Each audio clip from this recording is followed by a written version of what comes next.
Now what about a lymphangiosarcoma? Angio means that we're dealing with a vessel. Lymph means that there's some sort of lymphatic involvement, and then sarcoma means that this is a mesenchymal-derived malignant tumor. So if you see this on your step 1 exam, there's probably only one way that it will be presented. Now, to understand how we can develop a lymphangiosarcoma, let's analyze someone that just had a radical mastectomy. Now, in a radical mastectomy includes the removal of axillary lymph nodes and all the lymphatic vessels associated with those lymphatic nodes in the axilla, plus the removal of all breast tissue and the nipple areola complex. So without these lymphatic vessels and nodes, there is a very poor, improper drainage of the lymphatic tissue in the arm. So if you think about it, this is the arm coming down here, and then elbow, and then hand. All of the lymph have to drain up into the arm, into the axilla, eventually before it is returned to the venous circulation. Without these lymphatic channels, because we had a radical mastectomy, interstitial fluid will accumulate because there are no lymphatic vessels. So let's think about the normal functioning drainage of the lymphatic system.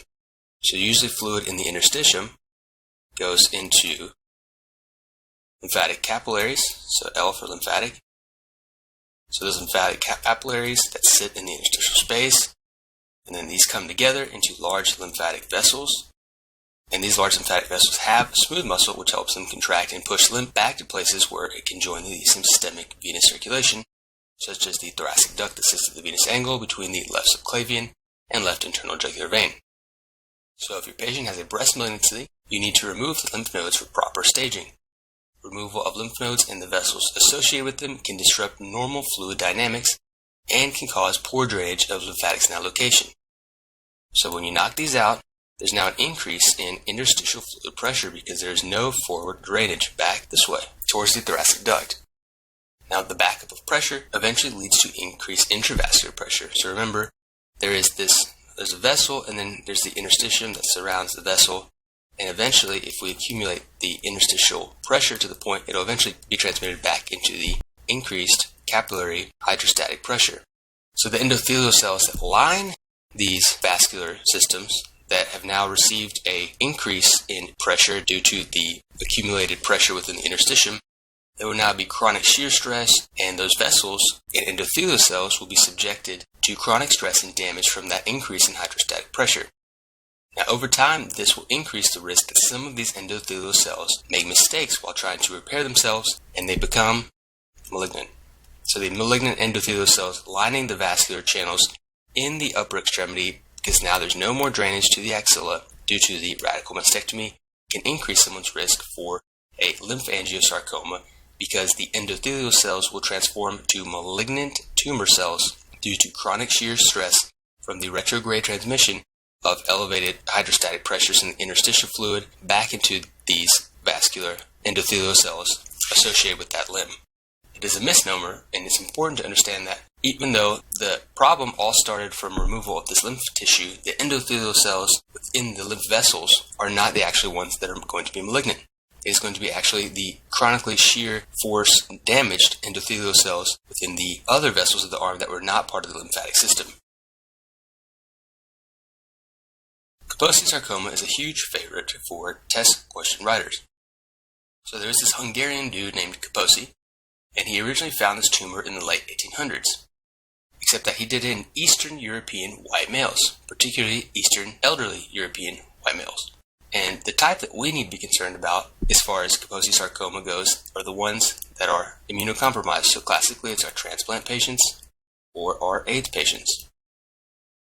Now, little did Kaposi know a virus called HIV would eventually be one of the leading causes of a immunodeficient state that allows the virus that causes this vascular tumor, which is HHV8, to go crazy, proliferating within the endothelial cells. Now, where does this actually replicate? It replicates within the endothelial cells of the lymphatic vessels.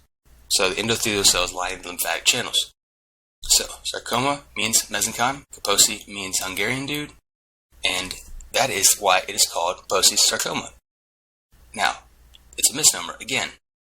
Sarcoma indicates that there is a mesenchymal cell origin. Now, mesenchymal cells are not specialized cells like the endothelial cells that we see going crazy, proliferating in Kaposi sarcoma. So, this is the main situation where you need to remember is HHV8 is the main cause. It is seen in your immunodeficient transplant and AIDS patients, and is a tumor of the endothelial cells that line the lymphatic system. Now, how does HHV8 infecting endothelial cells of the lymphatic vessels lead to malignancy? Well, remember this guy, P53, is important for some sort of cell process, right? So P53 is directly inhibited by a protein produced by HHV8. In addition to that process, it also makes its own cyclins. So it bypasses the inhibitory role of retinoblastoma. Remember, retinoblastoma is the RB abbreviation on your screen, and it is a key regulatory protein. So HHV8 functions by either destroying P53, which is a very important key regulatory protein, or retinoblastoma, which is another key regulatory protein in unregulated cell proliferation and signaling. So just like we discussed in vascular angiomatosis, this virus, in addition to these two mechanisms, also induces the production of vascular endothelial growth factor, which is why these tumors sort of look like vasculature. Now, where will we see these lesions? HHV8 can infect cells of the mouth. So obviously here, there is a large abnormal proliferation of cells. Then this is due to HHV8. That is, again, a very high yield fact is to know the type of virus that causes diseases, HHV8. We will also see these tumors on the skin and respiratory tract, in addition to the GI tract, which means we have a broad distribution of symptoms. So this image here shows us the classic large purple raised plaques. So remember, plaques are larger and raised. And these are just plaques that are made up of vascular looking channels lined by malignant endothelial cells. And the purple hue comes from red blood cells. So this gives it a nice purple coloration. And the red blood cells have no problem leaking through to these abnormally formed vessels because this is a tumor and it is not necessarily the best at making normal vasculature. So red blood cells can leak on through and cause this purple coloration. Remember, endothelial cells that are malignant are not trying to make secure junctions with each other. They're only concerned with replicating and proliferating. So a lack of an appropriate barrier means that red blood cells can leak straight through and deposit in the skin, and extravasated red blood cells break down into hemosiderin-like deposits, which gives you this other brownish kind of element that you see here on the periphery of this. Now here is a histopathology slide of the Kaposi sarcoma. Pathologically, Kaposi's tumors contain tumor cells that are really long, like this one, and look like spindles. Because these are endothelial cell malignancies, the tumor kind of resembles vasculature. So as you can see in your image, there is no consistent endothelial cell barrier, but there's a slight formation of a vessel-looking structure here. And these cells kind of look like endothelial cells. They're very thin and spindle-looking like. And again, because these endothelial cells are forming a malignant tumor, there's no consistent endothelial cell barrier, which means that there will be no containment of red blood cells within the lumen. And for this reason, red blood cells leak into the tissue and give this tumor its characteristic purple color. Now, why does this often get mistaken for bacillary angiomatosis? Well, both bacillary angiomatosis and Kaposi sarcoma have an infectious process that results in direct endothelial cell damage and extravasation of red blood cells due to improperly formed vasculature. Now, the vasculitides are a particularly high-yield group to master because they have confusing names, varying presentations, and all relate to different sized arteries.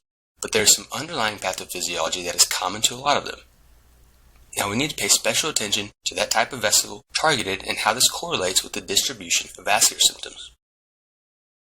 So let's start with a big one. This is a really unique vasculitis because the vessels that tend to be involved are the cranial branches that come from the aortic arch. That should be rather obvious because the name contains temporal within it, referring to the temporal artery or the temporal area of the face. The name also indicates that there's some sort of giant cell component, and arteritis indicates that there's inflammation of the artery. There has been an antibody component discovered to this, which is how I remember the pathophysiology of this disease. So if you think about a long vessel, and there's a bunch of antibodies circulating around inside of this vessel, and obviously there are endothelial cells lining this vessel. So if the antibodies decide to bind and activate complement in this vessel, which let's say it is the temporal artery, because that is the name of this disease, then you can get some obviously high levels of inflammation and pain due to damage to the structure that is this vessel. So antibodies bind and activate complement in the temporal artery, then you get unilateral temporal pain due to this damage. And it can also present in the jaw because the temporal artery branches run directly over the trigeminal or the fifth cranial nerve fibers. So enlarged and inflamed temporal vessels can irritate the nerve that runs directly close to it, which is the temporal artery, which is the trigeminal nerve. A patient that is classically seen in vignettes is an elderly female, and it is very unfortunate that females are predisposed to autoimmune conditions. So we would expect this type of epidemiology because we know that temporal or giant cell is an autoimmune vasculitis. Now within the biopsy, so if you took a biopsy of this segment, you would see focal granulomatous inflammation. And this kind of makes sense because if you think about antibody deposition, antibodies are circulating around and they're just going to land in random places. So they'll land here, they may land here, and this chronic activation of the complement system and inflammatory mediated damage will lead to damage to the vessel wall. Recurrent inflammation in a vessel wall will eventually lead to the formation of granulomas due to chronic inflammation. This disease is associated with polymyalgia rheumatica because they have a lot of cytokines circulating around due to all the inflammation, and this can create some systemic symptoms such as polymyalgia rheumatica. So rheum means joint, myalgia means pain, and poly means many. So a person that has some sort of temporal pain and they have a history of polymyalgia rheumatica, you better be concerned about this disease. Now the high yield point is not only recognizing it, but you have to be immediately ready to pull the trigger on treatment. And they love asking this question because you can prevent them from having a significantly bad outcome. The treatment is immediate high-dose corticosteroids to curb back some of the inflammation that is occurring, especially in the ophthalmic artery. So we want to worry about the ophthalmic artery. Why are we so worried about the ophthalmic artery? Well, it's a branch of one of the ones that come off the aortic arch.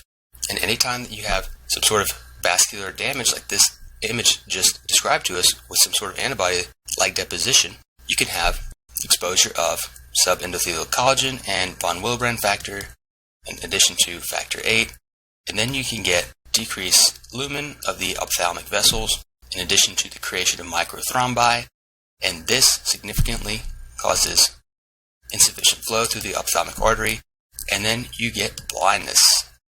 And that is a really bad situation because you would be able to prevent it with just a single thought of potentially this is temporal or giant cell arthritis. Maybe we should give high-dose corticosteroids in preventing this progression towards infarction of end organs depending on the involvement of the artery. So if we were talking about the ophthalmic artery, we would be particularly worried about blindness, which is why we immediately give high-dose corticosteroids before the biopsy. Remember, we have to biopsy this segment and then look at it under a microscope to be 100% positive that is what is going on and putting our patient's vision and quality of life at risk.